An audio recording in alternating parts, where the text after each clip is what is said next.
What's going on, you bunch of heathen? Today we are checking out the history of Hearts of Iron from Sabaton History. Now, literally just got done recording the song, and I wanted to jump straight into the history so it's nice and fresh in my head. If you haven't listened to the song, should be the previous video on the playlist. The original videos linked below. Make sure you guys go and check them out. As always, give them their love. And yeah, let's jump straight in. I'm Indy Nidell. I'm Per from Sabaton, and this is Sabaton History. Love Sabaton History. A German soldier defying Hitler's orders might sound dangerous to you, and it was, but for one man, it was necessary to save many lives. And we were looking for a story where the Germans was not always the bad guys. A story which I'm going to tell you right now, and then Per's going to tell you about the song.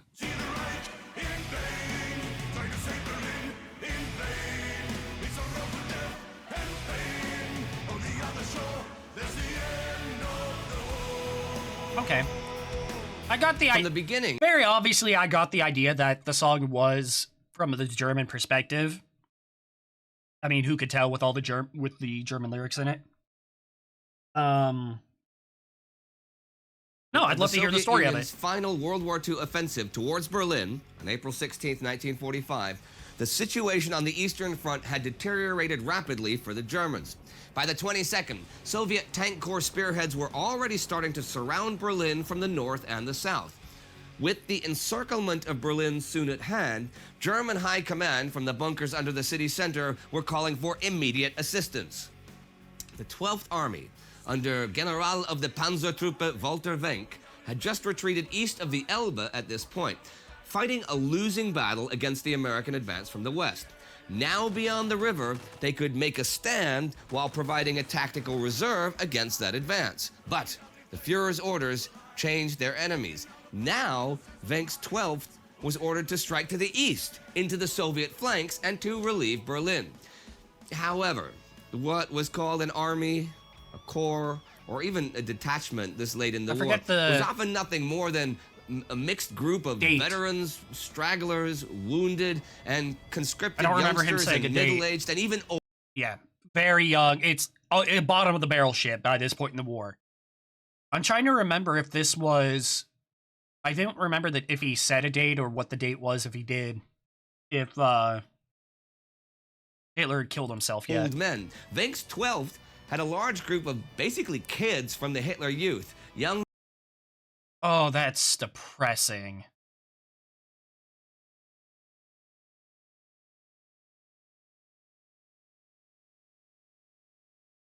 Oh, that's so bad. Like, they are so fucking young. Men who hadn't finished school, and they were now tasked with taking on Russian tanks. According to General Feldmarschall Wilhelm Keitel, they were to unite with additional Panzer Corps, tank corps, under General Felix Steiner to the north, while the trapped 9th Army would make a break to the west and join them. Together, they were to relieve the capital from the Soviets, who had over 1 million men advancing.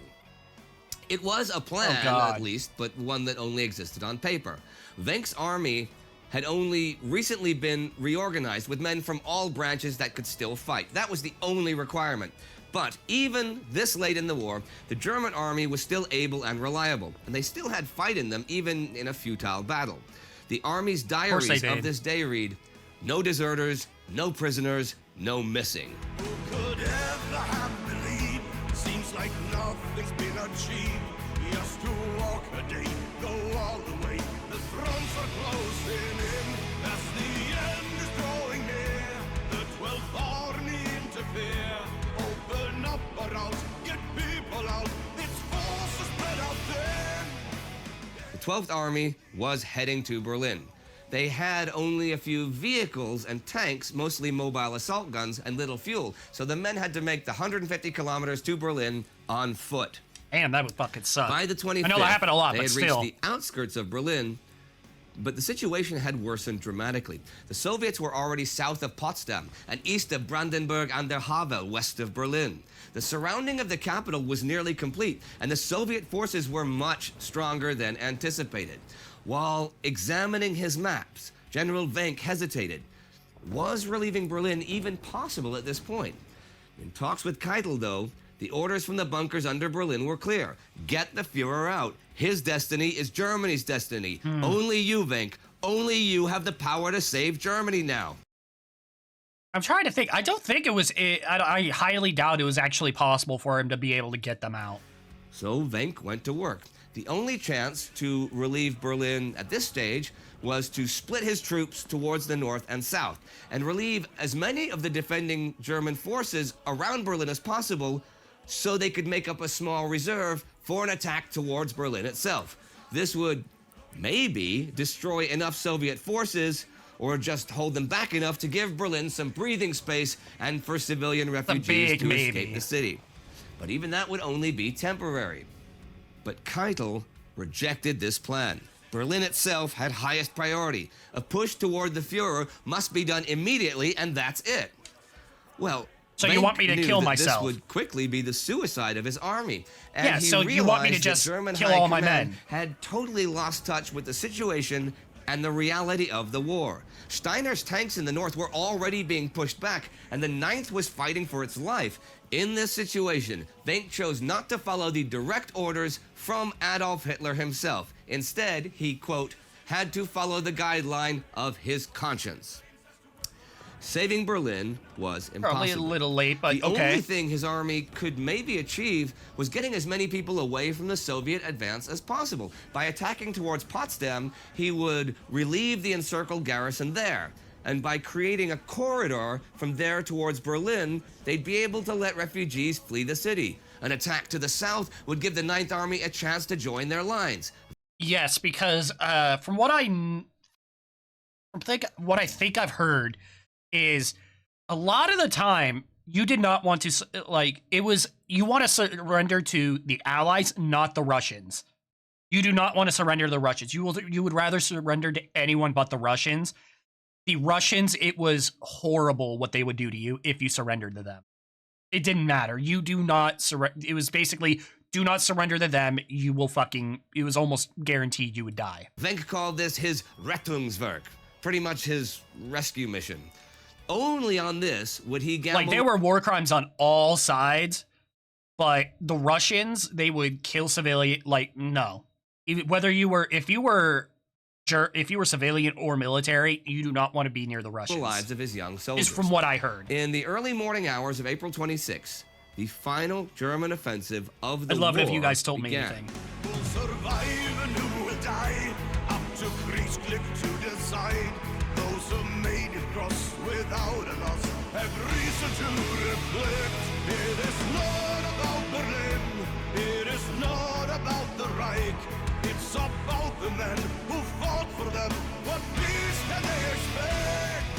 Elements of the 12th Army made their way northeast. The key to their advance was the infantry division Hutten, hardcore veterans who had just days before recaptured Wittenberg from the Soviets and held off overwhelming forces for days. Now they were the wedge that drove into the Soviet positions with artillery and tank hunters. The Soviets were totally caught off guard by the attack, and by midday, the 12th Army had advanced 18 kilometers toward the city of Bielitz. On Hutten's flank were the elite Scharnhorst Grenadiers, who pushed down the Autobahn through the night, throwing themselves against the tenacious Soviet defense. House-to-house fighting against superior heavy tanks was vicious and costly, and they often had to resort to close-range attacks with Panzerfausts, single-shot anti-tank guns. They went days without sleep or sufficient food, while the Soviets were constantly reinforced, but despite heavy casualties, they made progress towards Berlin.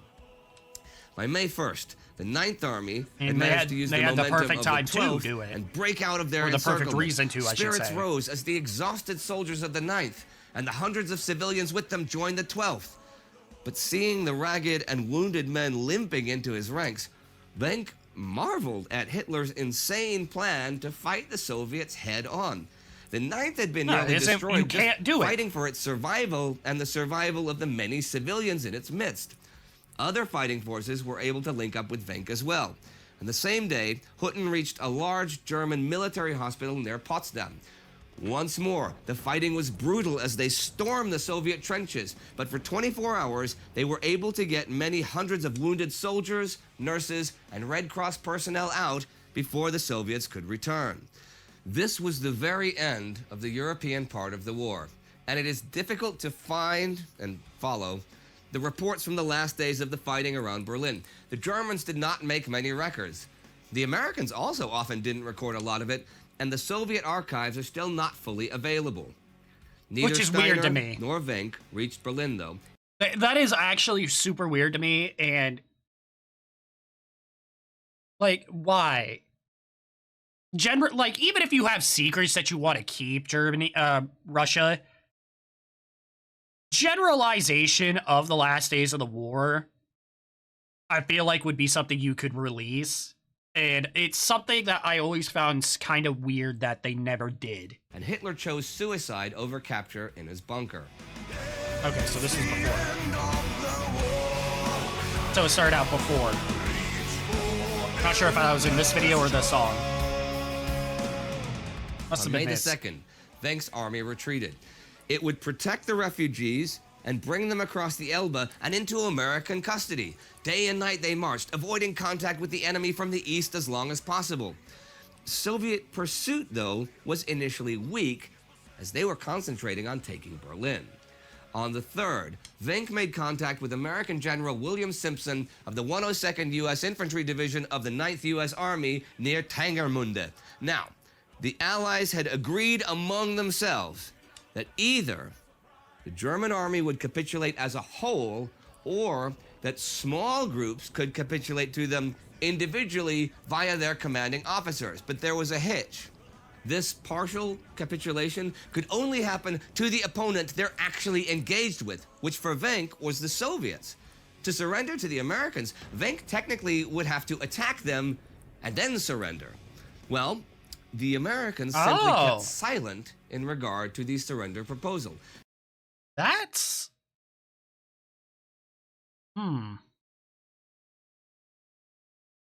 That's interesting. I never heard of that before.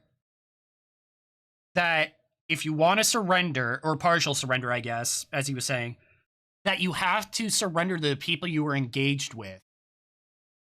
And because they technically were engaged with the Red Army, they would have to surrender the Red Army. But he doesn't want to surrender the Red Army, like I talked about earlier. So, to surrender to the Americans, you'd have to attack the Americans. And then surrender. Huh. That's actually super interesting, because that is something I've never heard of before. They did not fire on the advancing Germans either, in violation of the Allied contract. Still, General Simpson let the wounded cross the river, okay, who's gonna stop only me? with just enough medical supplies for them. Same with Wenck's soldiers and their personal provisions, but he would not allow civilians to cross. Men were even sent out with whips on the partially collapsed bridge to hold back civilians trying to cross with the soldiers. It could have been more of a human tragedy were it not for sudden Soviet fire that rocked the remnants of the bridge. This killed several American soldiers, so a 2-kilometer retreat from the river was ordered. This allowed civilians to cross the river. Wenck's army soon had to fight the Soviets, though, who had renewed their attacks once they realized what was going on. With each break in the lines, Wenck had to order young men to their deaths to recapture and hold positions for just an hour or two so that others could live. It was a final act of self-sacrifice in a war that was essentially over. As the last German grenades were shot, the last artillery pieces and the last tanks were blown up, and then the last German soldiers, among them General Walter Wenck himself, crossed the river and entered American captivity. In the end, thousands of soldiers, civilians, nurses, women, children, and the elderly were saved from the fall of Berlin. As an end note here, on the 8th of May, as the very end came, many men and women attached to the 9th Army were extradited back to the Soviets. To this day, we don't know the exact reasons for that, though we do know that there were several suicides to escape that fate. Yeah, see, is he going to mention what I said or no? Going down in flames as two worlds collide. Who can now look back with a sense of pride? On the other shore, there's the end of the war. Now, you said that this song... No, he doesn't. Okay. Okay. I really wish he would. I really wish he would go into detail on why they did that. Like, they would rather die. They would rather die than than go to the Soviets. The Soviets were that bad. Like, I wish he would go into a little more detail on that. I'm sure there's some weird reason why, but I mean, look at what they did. They did all of that to not, you know, go back to the Soviets. And holy shit, the Soviets were really fucking dogging them for that. Like, that is insane. The song was inspired by a video game. Can you, Ooh, which video game? Yeah, there's a game called Hearts of Iron. Right. Ah! So, and we have a song called Hearts of Iron, so there's obviously a connection there. Right. Yes! So, many years ago, when we had a concert in Stockholm, we were approached at an after party by people from this Swedish development Paradox? studio of games called Paradox. Right. Dude, that's how they got it?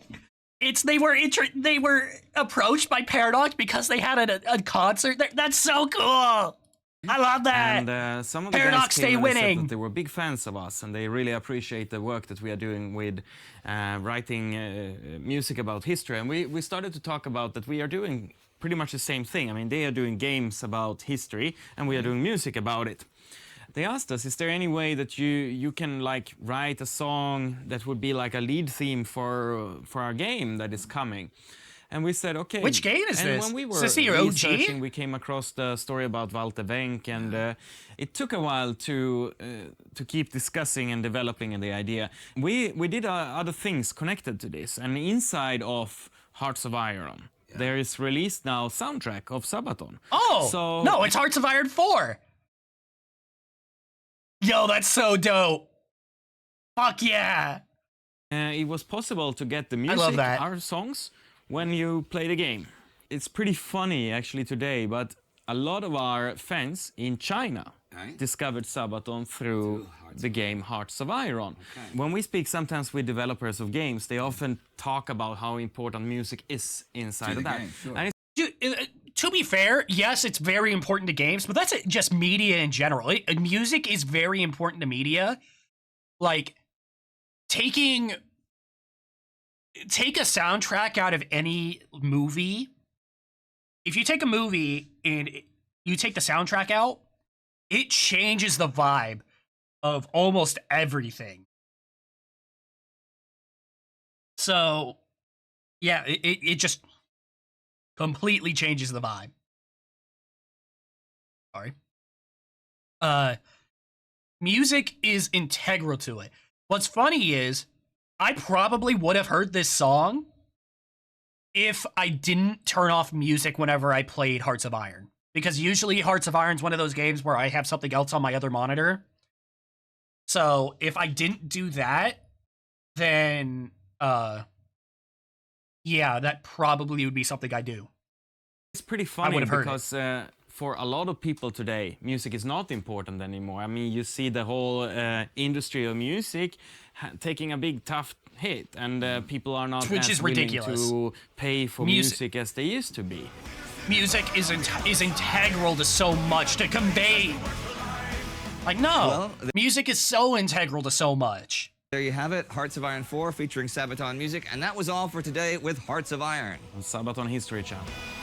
That is cool that the reason why they made this is because Paradox went to them. That's cool as shit. Thanks for watching, and don't forget to subscribe to the Sabaton History channel. Already Check am. out the other channels, and support us on Patreon, because that's what makes this happen.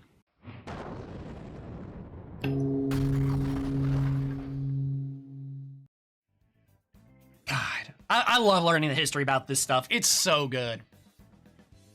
Like, it really is. I hope you guys enjoyed it. Make sure you guys watch the original. Like, comment, subscribe, and until next time, you guys take care of yourselves. See ya.